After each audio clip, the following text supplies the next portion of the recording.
Wassalatu wassalamu ala Rasulillah Sayyidina Muhammad ibn Abdullah wa alihi wa sahbihi wa man tabi'ahu wa wala ba'd. Ma'asyiral hadirin rahimakumullah jamaah Masjid An-Namira yang dimuliakan oleh Allah Subhanahu wa taala. Pembahasan kita pada malam ini adalah masih kelanjutan dari pembahasan sebelumnya, tetapi ini pembahasan yang terakhir yang insya Allah kita akan tuntaskan terkait dengan persoalan yang berhubungan dengan Jumat. Pada pembahasan ini penulis kitab Al-Fiqhul Manhaji Said Mustafa Al-Khin yang memberikan penjelasan yang terakhir. Adabul Jumu'ati wa hay'atuha. Adab. Jadi kata adab itu berasal dari bahasa Arab.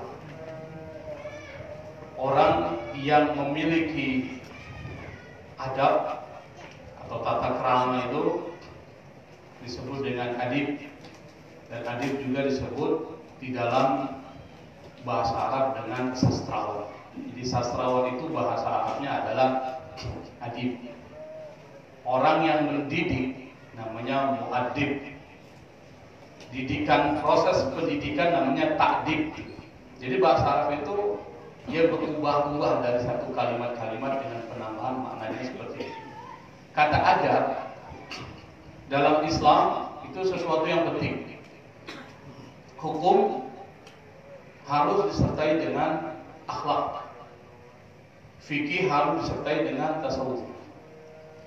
Bahkan Imam Malik mengatakan man tafaqqaha bila tasawufin faqad tazandaq.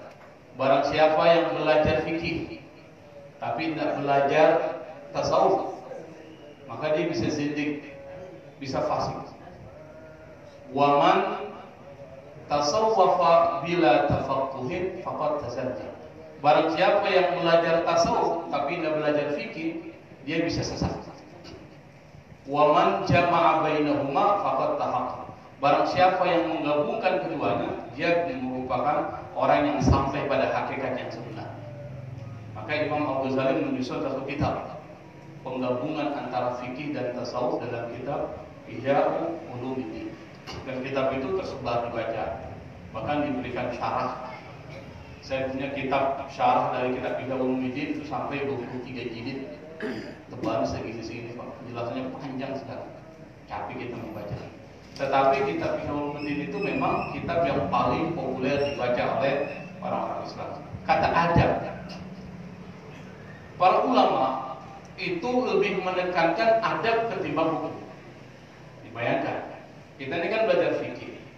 Fikih itu bisa bermain-main. Misalnya, saya berikan contoh. Saya punya 40 ekor kambing. Lalu kemudian dikit lagi dalam waktu beberapa minggu itu harus saya keluarkan tuh zakatnya. 40 ekor kambing dikeluarkan zakatnya berapa ekor? 1 ekor. Pas menjelang 1 tahun, sebelum 1 tahun penuh atau haul, itu kambing itu saya serahkan ke istri saya. Tinggal berapa kambing itu? Berapa? 40 ekor saya punya. Pas menjelang 1 tahun, sebelum 1 tahun penuh, itu kambing itu saya kasih istri saya itu. Tinggal berapa kambing? 39. Berarti saya sudah punya kewajiban untuk mengeluarkan zakat kambing. Kemudian 1 tahun berlalu, saya minta lagi itu kambing dengan istri saya. Kembali jadi 40. Boleh nggak menurut fikih? Boleh nggak? Boleh, secara fikih boleh. Legal secara fikih, tetapi secara adab tidak boleh. Itu bermain-main dengan hukum Allah Subhanahu wa taala.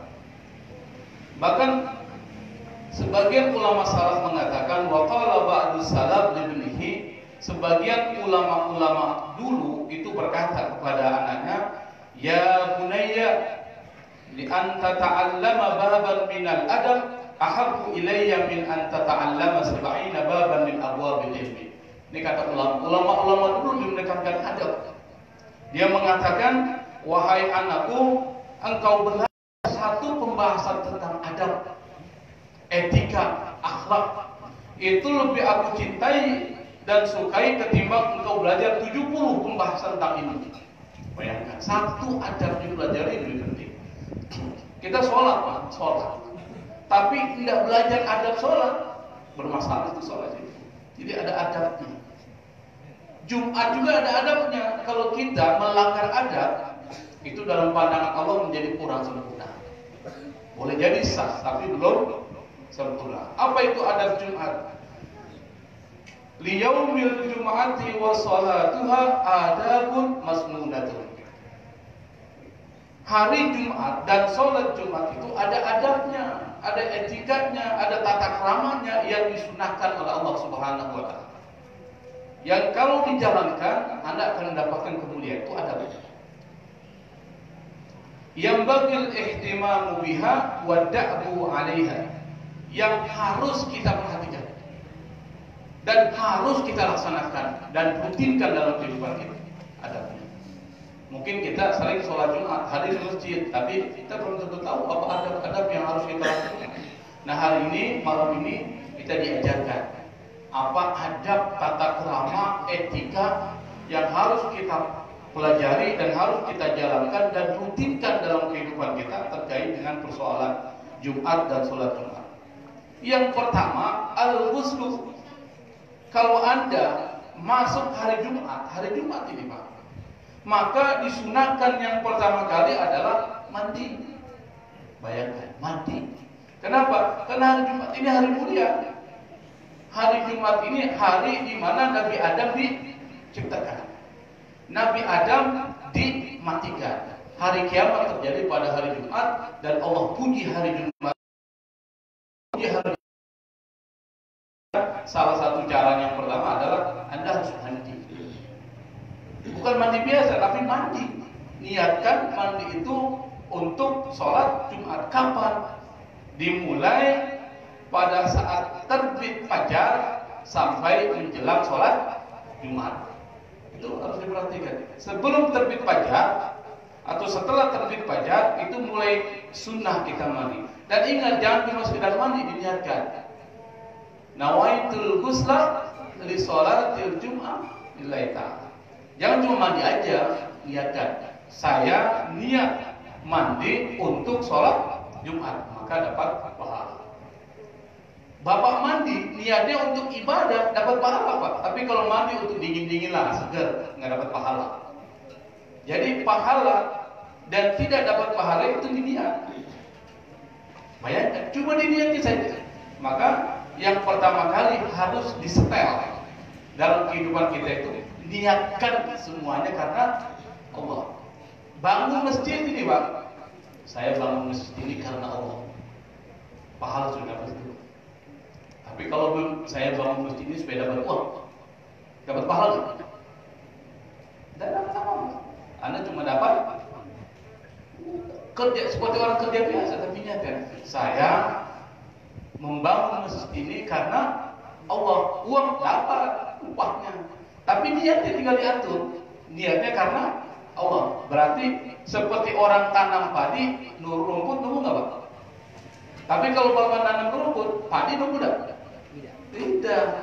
Jadi niatnya itu harus dibenahi. Nabi mengatakan, "Idza jaa ahadukum ilal jum'ati falyaghtasil." Kalau salah seorang datang pada hari Jumat, maka hendaklah dia mandi. Para ulama ada yang mengatakan mandi di hari Jumat itu, ada yang mengatakan wajib. Tapi mazhab Syafi'i mengatakan sunnah. Kenapa? Karena ada hadis lain yang mengatakan man tawadda'a yaumal jum'ati fabiha. Barang siapa yang berwudu pada hari Jumat, wudu sebelum sholat Jumat, dia berwudu pada hari Jumat itu, maka cukup baginya. Wa nikmat, dan dia mendapatkan kebaikan di situ. Wa man iktasala fal ghuslu afdal. Dan barang siapa yang mandi pada hari Jumat, maka dia mendapatkan utama. Itu lebih utama. Kenapa? Kalau kita mau sholat Jumat, diharuskan mandi. Pertama, agama Islam itu agama bersih. Anda bisa bayangkan bagaimana bersihnya orang Islam 5 kali dalam sehari dia dibasuh oleh wudhu, bersih.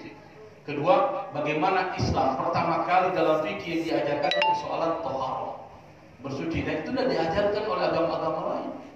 Kira-kira ada nggak agama lain mengajarkan istinja? Ada nggak? Cara bersuci ada nggak diajarkan?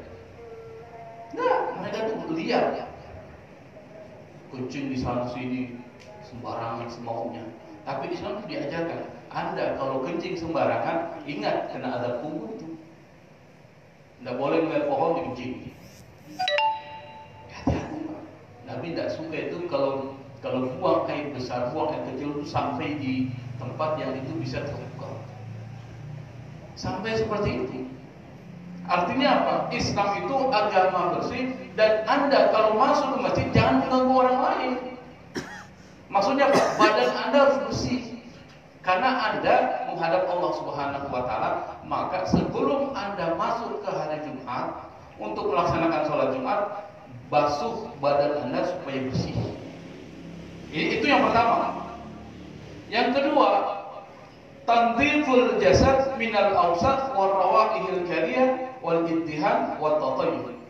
Yang kedua adabnya itu adalah bersihkan badan Anda dari kotoran-kotoran, bau-bau yang menyengat. Jadi kalau masuk ke masjid, kalau masih keringetan jangan lupa.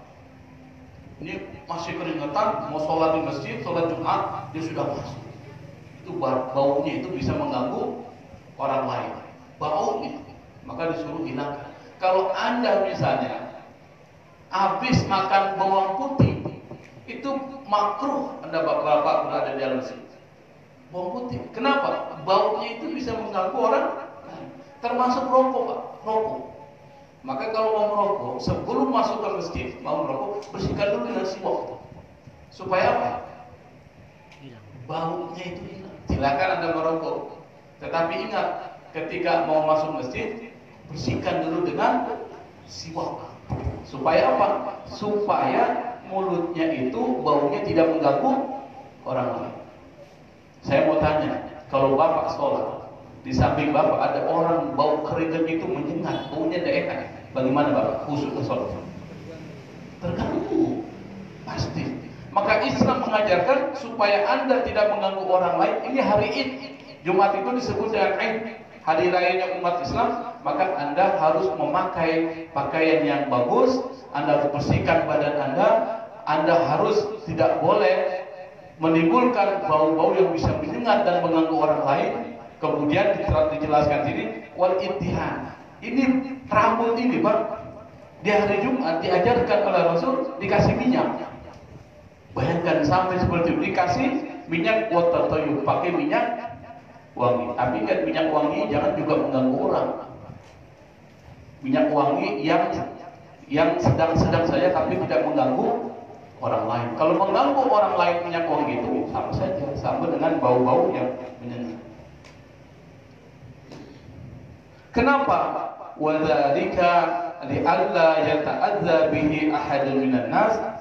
Itu disyariatkan agar orang yang ada di dalam masjid itu tidak terganggu dengan keberadaan bapak-bapak. Makanya kalau habis bapak kerja, sebelum ke masjid, mandi dulu. Kalau tidak ada waktu untuk mandi, bagaimana caranya? Disiapkan itu minyak wangi, kasih wangi supaya bersih, supaya baunya tidak mengganggu orang lain. Maka pakai minyak wangi itu ta'atur atau tatayyub, itu hukumnya adalah sunnah. Disiapkan tuh minyak wangi, Pak. Melati, bau apel, kan ada tuh. Ada kalau di Saudi itu, kalau di Makkah itu ada namanya macam-macam tuh minyak wangi. Kemarin waktu saya pergi haji, saya beli tuh berbagai macam. Baunya luar biasa, enak sekali. Yang ketiga, adab yang ketiga yang diajarkan oleh Rasulullah pada hari Jumat itu adalah labsu ahsanil thiyab. Pakai pakaian yang terbagus. Apa warnanya? Wal afdalu an takuna thiyabu baydan. Warna baju itu yang paling bagus warna apa? Putih. Kenapa kok putih? Putih Putih itu lambang kesucian. Putih itu tidak mengganggu orang. Kalau bapak sholat di depannya itu pakai kaos warna-warni, itu terganggu. Terganggu itu. Ada gambar Mick Jagger lidahnya itu menyeret oleh bapak. Kita lagi sholat depan, oh, kelihatan itu kan enak. Itu mengganggu saya itu. Makanya warna putih. Warna putih itu sunnah. Bagaimana kalau saya punya baju putih, saya punya baju hitam? Ya nggak apa-apa kan, yang sunnahnya yang paling afdal adalah warna putih. Ada dua warna yang disukai oleh Nabi. Warna apa? Putih dan hijau. Makanya orang-orang itu kalau di Yaman atau Hadramaut itu mereka pakai jubah, itu biasanya sorbannya warna apa? Hijau. Sorban warna hijau itu adalah sorban yang paling disukai oleh Nabi, warna hijau dan warna putih. Yang keempat, akhdhu dhafri wa tahdhibu sya'ar. Kuku dipotong, Pak. Kalau hari Jumat potong kuku. Itu ada caranya. Cara potong kuku itu bukan cuma sekedar potong kuku. Dari mana dulu? Dari mana? Hah? Dari sini ke sini. Kemudian dari sini ke sini. Jadi ada aturannya, cara potong kukunya ada aturan. Kenapa? Karena kuku-kuku yang panjang itu bisa menimbulkan penyakit. Kenapa Nabi menyunahkan kita potong kuku di hari Jumat? Supaya setiap minggu bersih. Setiap minggu bersih. Bayangkan Pak, kalau ada kuku sampai panjang, makan nasi gimana tuh? Kukunya sampai panjang. Maka orang Islam itu disunahkan setiap hari Jumat itu memotong kukunya. Termasuk juga mencabut bulu ketiak. Jangan dicabut begini, sakit itu. Dicukur saja. Dicukur, jangan sampai. Kalau dicabut ini biasanya itu luka itu, tapi dicukur saja sudah dianggap cukup. Yang kelima, adabnya adalah at-tabkir ilal masjid. Kalau ke masjid itu harus cepat. Tabkir. Maksudnya apa? Pagi-pagi sudah di masjid, Pak. Nah, ini tidak bisa kita lakukan. Pagi-pagi itu sudah di masjid. Di sini ada hadis ini. Nah, hadis ini sering kita dengar ini.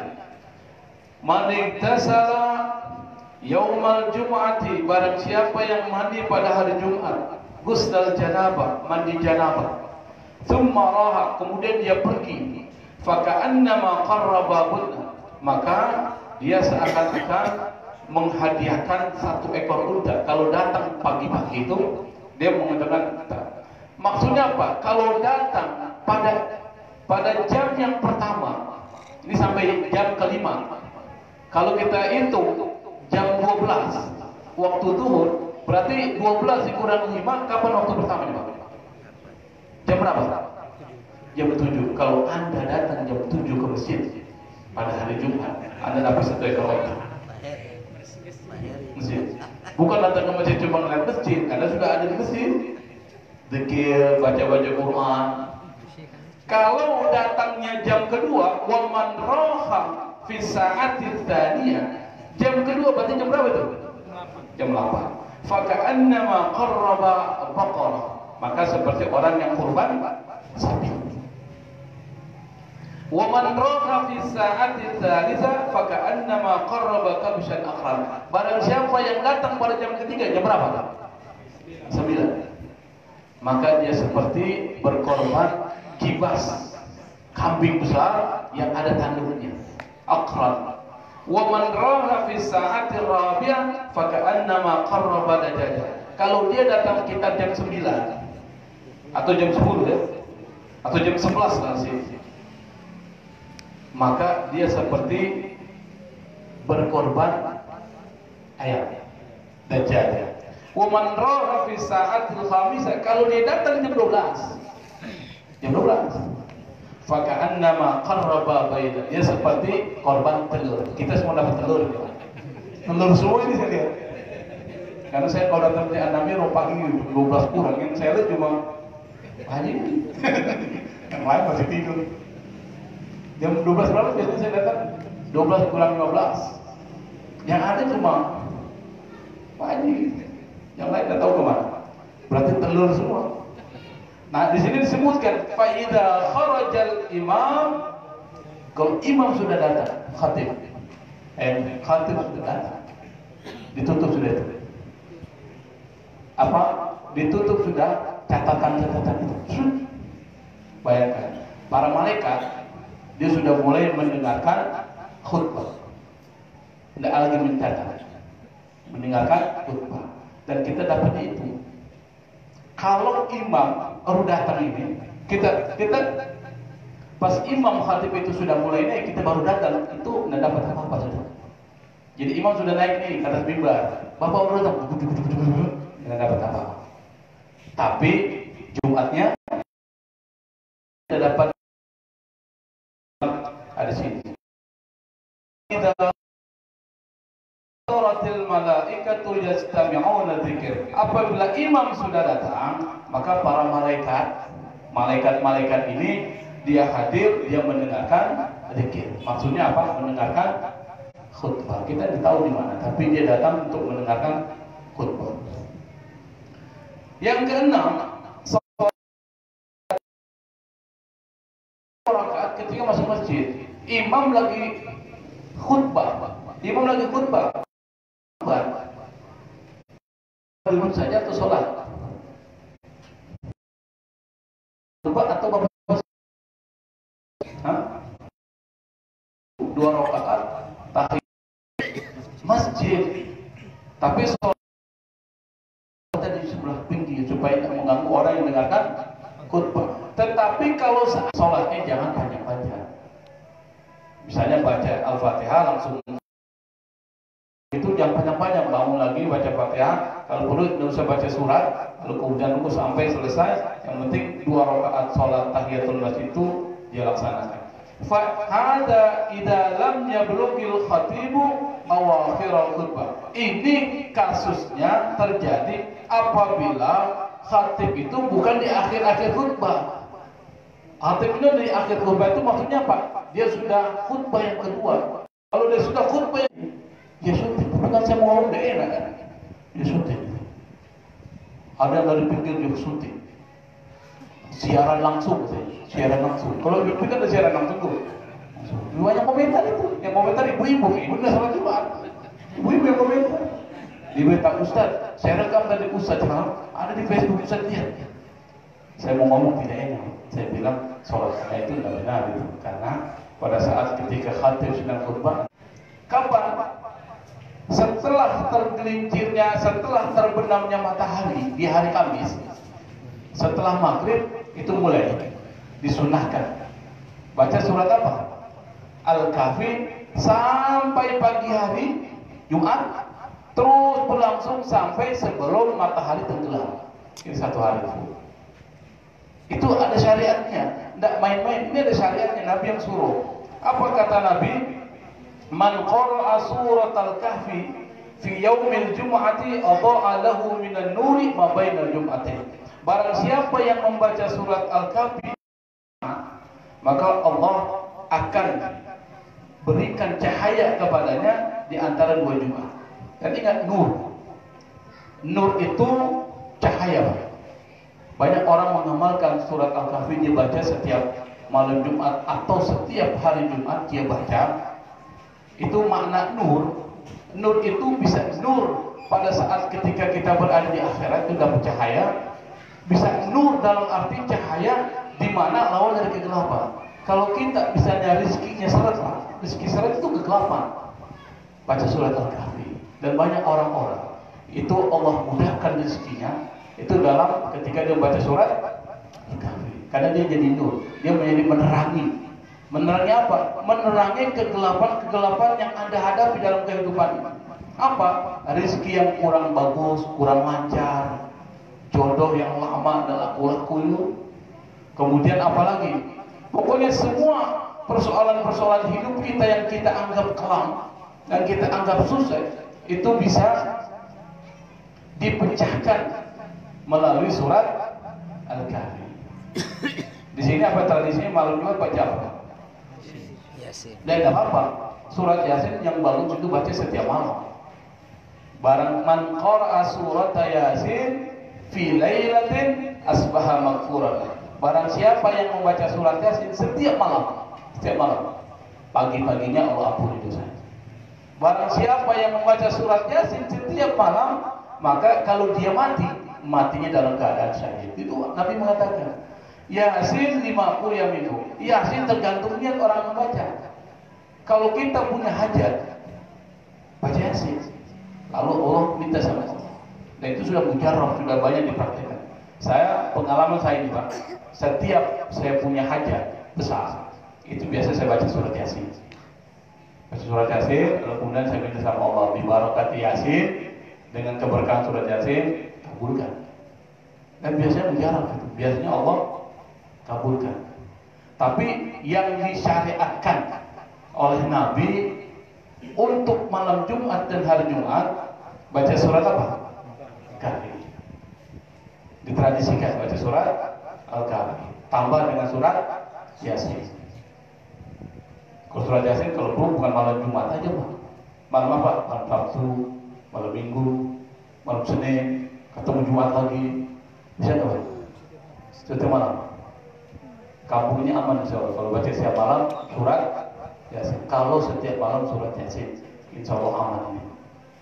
Kenapa? Karena memang surat Yasin itu luar biasa. Tapi ingat, jangan mengkhususkan satu hari untuk satu ibadah. Misalnya apa? Nabi melarang itu mengkhususkan satu malam hanya untuk sholat tahajud. Itu dilarang. Kalau mau sholat tahajud jangan dikhususkan malam-malam tertentu. Siap malam. Kalau enggak ya pada saat ketika ada mau sholat mengkhususkan. Tapi kalau surat Kahfi itu memang disunnahkan dan itu disyariatkan oleh Rasul. Tapi ada juga hadis Nabi yang mengatakan, man qara'a surat Yasin fi lailatul Jum'ah, asbaha maghfuran lah. Barang siapa yang baca surat Yasin pada malam Jumat, ada hadisnya juga Pak, maka pada pagi harinya Allah ampuni. Pagi harinya Allah ampuni. Ada satu tafsir Pak, khusus membahas surat Yasin, tafsir kecil. Kitabnya kitab tipis ini. Waktu saya masih aliyah dulu saya baca ke kitab itu tentang tafsir surat Yasin, itu luar biasa itu. Karomah-karomah dari surat Yasin itu luar biasa. Yang kedua, yusannu al-iktsaru minad du'a yaumuha wa lailatuha. Disunahkan baca doa perbanyak pada hari Jumat dan malam Jumat. Kenapa? Fiha sa'atun la yuwafiquha abdun muslim, karena di hari dan malam Jumat itu ada satu waktu. Kalau seandainya seorang muslim berdoa dan sesuai waktunya itu matching itu pas, maka wa huwa qa'imun yusolli, dan dia sedang melaksanakan sholat, yas'alullaha ta'ala syai', minta sama Allah sesuatu, apa kata Nabi? Illa a'tahu iyyahu, Allah kasih dia. Kapan? Tidak tahu. Makanya kalau perlu hidupkan itu kalau bisa, tapi saya yakin susah gitu. Pas maghrib itu mulai zikir, sholat perbanyak. Setelah sholat isya terus, nanti tidur. Kalau nggak bisa sholat isya tidur, nanti bangun lagi jam 12, jam 10 malam boleh nggak sholat tahajud? Silakan. Bisa? Sesudah tidur. Sesudah tidur? Boleh? Boleh. Sholat tahajud itu setelah tidur. Wa minal laili fatahajjat bi. Sebagian malam tidurlah, bangunlah pada waktu malam setelah tidur. Jadi sholat tahajud itu artinya sholat setelah tidur. Saya tidur habis isya, saya itu bangun jam 10. Boleh nggak sholat tahajud? Boleh.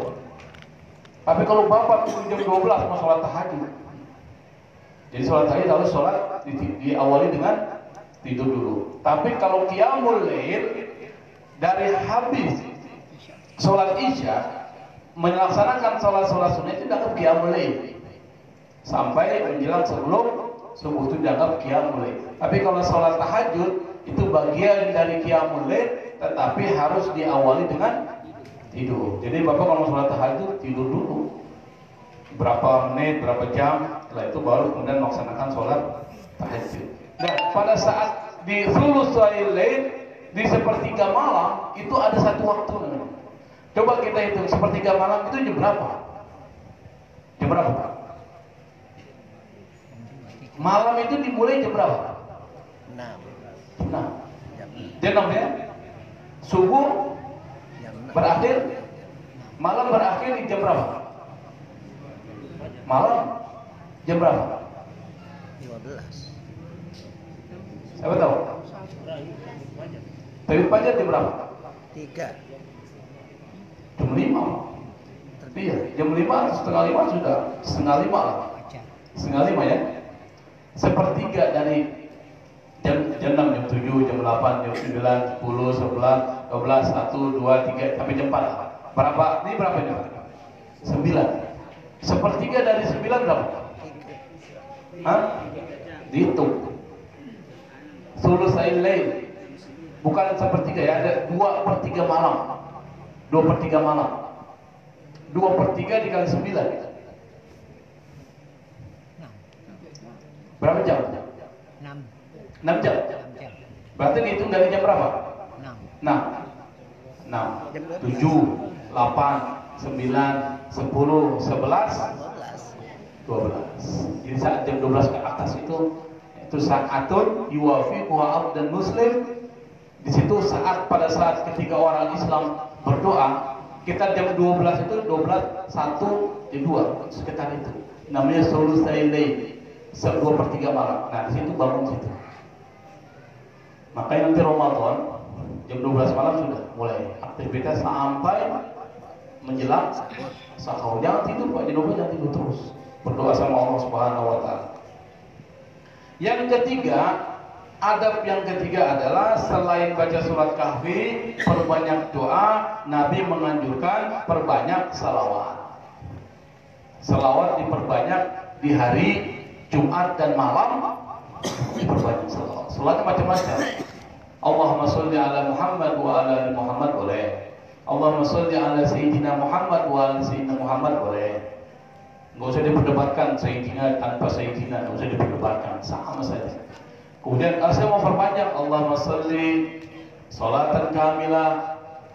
Kemarin tadi pagi saya dengar di YouTube Pak, nama Buya Syakur, pernah dengar ya? Nggak pernah dengar ya? Dia mengkritik bacaan Allahumma sholli itu salah katanya. Allahumma sholli artinya Allahumma ya Tuhanku, sholli berselawat. Katanya tidak tepat itu, karena menurut dia, nanti saya mau kritik. Menurut dia, harusnya kalau berselawat bukan Allahumma sholli, menurut dia, tapi sallallahu ala Muhammad wa ala Muhammad. Itu dia bahkan. Dia bilang Allahumma sholli itu tidak pas. Masa kita perintahkan Allah untuk berselawat kepada Nabi? Dia tidak paham makna salli. Inna Allaha wa malaikatahu yusalluna 'alan nabi ya ayyuhalladzina amanu shallu 'alaihi wa sallimu taslima. Dia tidak ngerti kalau Allah berselawat itu bukan seperti kita berselawat kepada Nabi. Artinya Allah memberikan penghargaan, penghormatan. Kalau kita mengatakan Allahumma sholli 'ala sayyidina Muhammad, ya Allah ya Allah berikan penghargaan tertinggi kepada siapa? Makam yang tertinggi kepada siapa? Kepada Nabi. Jadi tidak bertentangan. Para ulama dulu sudah merumuskan salawat itu begitu. Allahumma sholli ala sayyidina Muhammad wa sallim. Dia kritik. Nah, ini kan tidak benar. Di dalam YouTube itu sayangnya komentarnya itu di turn off, dimatikan. Tidak ada komentar kita. Nah, sudah mati. Kalau dia hidupkan kita komentar itu. Tapi karena dia tuh, nanti Bapak cari di YouTube Pak, tulis Buya Syakur dari Cirebon kalau salah. Dia S2-nya di Tunisia, tapi ditulis saja. Itu ditulis tentang Allahumma sholli ala tentang salawat. Itu dia punya argumennya menurut saya keliru, karena kita tidak bisa mengomentari itu di dalam YouTube itu. Dia matikan komentar itu. Dan jemaahnya banyak. Jadi hati-hati, bukan berarti kita mengatakan hati-hati kalau kita mendapatkan ilmu agama dari media sosial. Kalau kita dapat ilmu agama dari media sosial, kita diskusikan dengan teman-teman, diskusikan dengan para guru, biar ketemu apa betul seperti itu. Jangan sampai kita kemudian karena pernyataan seorang kita kemudian mengatakan Allahumma sholli ala sayyidina Muhammad, itu tidak betul, redaksinya tidak betul. Ini yang perlu kita perbaiki. Jadi sekali lagi, karena kita sudah tahu apa adab di hari Jumat, mari kita rutinkan. Kita rutinkan setiap malam Jumat baca surat Kahfi, setiap hari Jumat baca surat Kahfi. Kemudian perbanyak selawat kepada Nabi. Kemudian perbanyak juga membaca surat Yasin setiap malam. Saya pikir itu karena waktu kita sangat terbatas. Kalau ada yang mengisipkan silakan. Dan ini adalah pertemuan terakhir membahas tentang sholat Jumat yang kita bahas sampai berapa kali pertemuan itu? 3 kali. 3 kali. Jadi untuk sholat Jumat ini kita bahas sampai 3 kali. Assalamualaikum warahmatullahi wabarakatuh.